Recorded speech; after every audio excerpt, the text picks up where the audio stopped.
Tinuturuan tayo ng Panginoon sa ating mga karanasan. Ako po si Father Fiel Pareha at ito po ang ating segment, ang Daily Devotion, na kung saan tayo po ay magdarasal, magbabasa at magdinilay kasama ng salita ng Diyos sa buong taon. Manalangin tayo. Sa ngalan ng Ama, ng Anak at ng Espiritu Santo. Amen. Halina, banal na Espiritu, liwanagan mo ang aming puso at isip nang maunawaan at may sa buhay namin ang iyong salita. Amen. Our Bible passage for today is from the Gospel of St. Mark chapter 6, verses 6 to 13, and I read it for you. Then he went about among the villages teaching. He called the 12 and began to send them out 2 by 2, and gave them authority over the unclean spirits.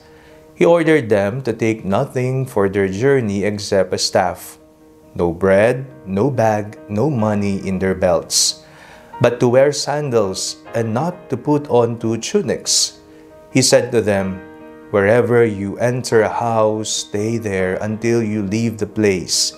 If any place will not welcome you and they refuse to hear you, as you leave, shake off the dust that is on your feet as a testimony against them."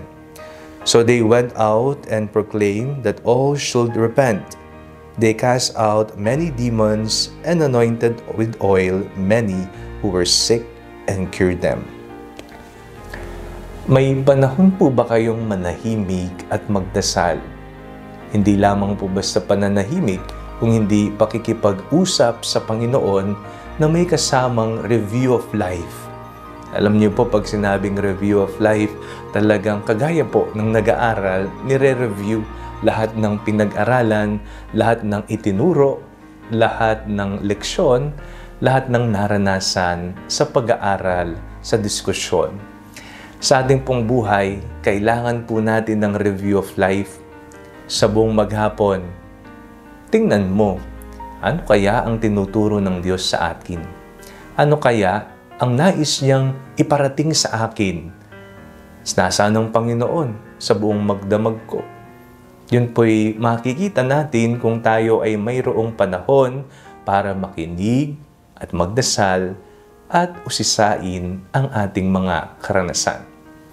Sa ating pong binasang Ebanghelyo, napakinggan po natin kung paanong isinugo ng Panginoon ang mga alagad.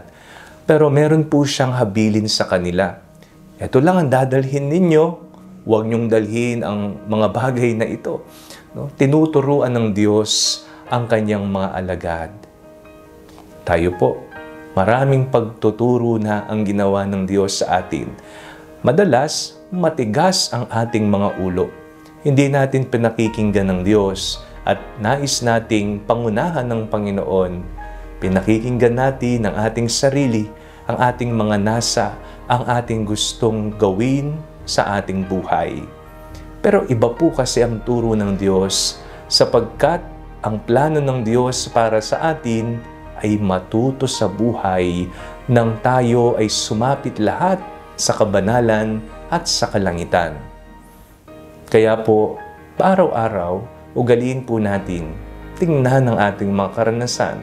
Baka kasi may nakaliligtaan po tayo na turo na nais ipahiwatig ang Panginoon nang masundan natin ang kanyang banal na kalooban. Manalangin tayo. Panginoong Jesucristo, buksan niyo po ang aming mga puso upang makita po namin ang iyong banal na kalooban na patuloy na bumubukas sa amin sa mga simpleng karanasan ng buhay namin. Amen. Sa ngalan ng Ama, ng Anak at ng Espiritu Santo. Amen. Huwag po ninyong kalimutang i-like ang video ito, mag-comment po kayo and share it with your family and friends. Ang Panalangin Bago Matulog ay may sariling Facebook page na po. Huwag niyo pong kakalimutang mag-like at mag-follow dito, and do not forget to subscribe to our YouTube channel. I-click niyo lang po ang link na nasa description ng video ito, o kaya naman po just search Father Fiel Pareha. Kung nais niyo naman pong maging updated sa mga kaganapan ng ating pagpapahayag, you can join our broadcast channel dito po sa ating Facebook page. God bless you po.